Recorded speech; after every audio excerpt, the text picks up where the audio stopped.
only a small percentage of people who watch my videos are actually subscribed.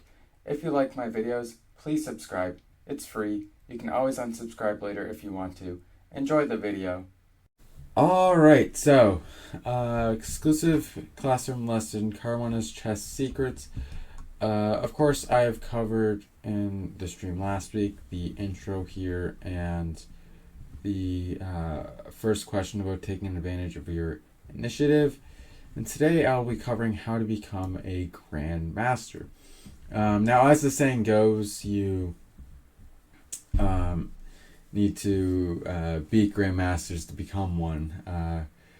But yeah, let's see what Fabiano has to say about this. All right. I'm not even gonna pronounce that. I'm not even gonna pretend that I know how to pronounce his name. So this guy asks, how do you think as a Grandmaster? Is there something specific that makes you a Grandmaster? Is there something you have to do? Yes, beat Grandmasters to become one, and is there something specific that makes you a Grandmaster? Well, once you reach a certain level, FIDE just gives you the Grandmaster title, I believe. But there is a certain requirements you must fill in order to get the Grandmaster title, though. Anyway, Caruana says, that's a good question. It's difficult to say because everyone reaches their chess progress in different ways. Very, very true. Everyone becomes a Grandmaster in a different way, and everyone becomes an International Master, 2700 or whatever it is, in a different way. I don't think that there's one formula for becoming Grandmaster. Danny adds, there's not like a puzzle you have to solve or something. Like, there's not like a map you have to find. I've been looking for it my whole life. Go ahead, LOL. Oh my gosh. Then Fabiano says, I think everyone will have a different answer to this question.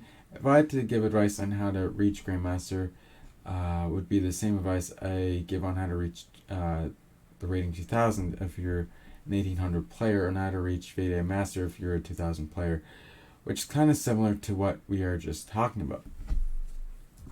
Obviously, a picture of Fabiano here. Shares his views on chess improvement. Photo by Maria Emilianova. Wow, that's pretty good. Yeah. I've actually watched, she was the co-host on whenever Hikaru was playing in the FIDE Grand Prix. And yeah, that was pretty cool. It was really cool to see, get her insight on some of the positions that Hikaru was facing and everything.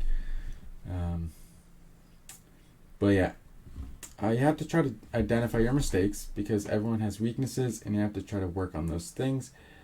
So it's very much an internal process. It's not just, I'll study these tactics and these openings and improve, because most people, if not all people, at some point hit a plateau where they hit a wall, where they're struggling in their progress. And very often I think that the reason people aren't able to make the next step, or they reach a certain level and just stay there, it's because it's uncomfortable to admit that we have weaknesses in our play and we have to deal with them.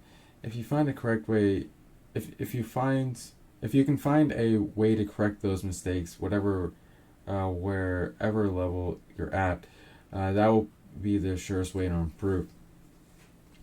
Yeah, just think about this sentence here, because it's uncomfortable to admit we have weaknesses in our play. And not only that though, like, a lot of people just don't want to, like, especially the semi-casual players, like they just don't want to spend like hours a day studying chess. Like those playing in the candidates tournament this year, like, they're probably studying like 10 hours of chess a day, which to someone like me seems like a lot of time, because I don't play chess professionally, of course. Right. Danny says, good stuff. Well, we're going to continue here and remind everybody that if anything chess specific happens, I'll try to bring it up on the board. But I think it's probably expected, and a lot of the questions might be based on your general improvement and things like that. So this is great. We'll keep rolling along. All right. So the next chess stream I have will cover this: how to study opening lines.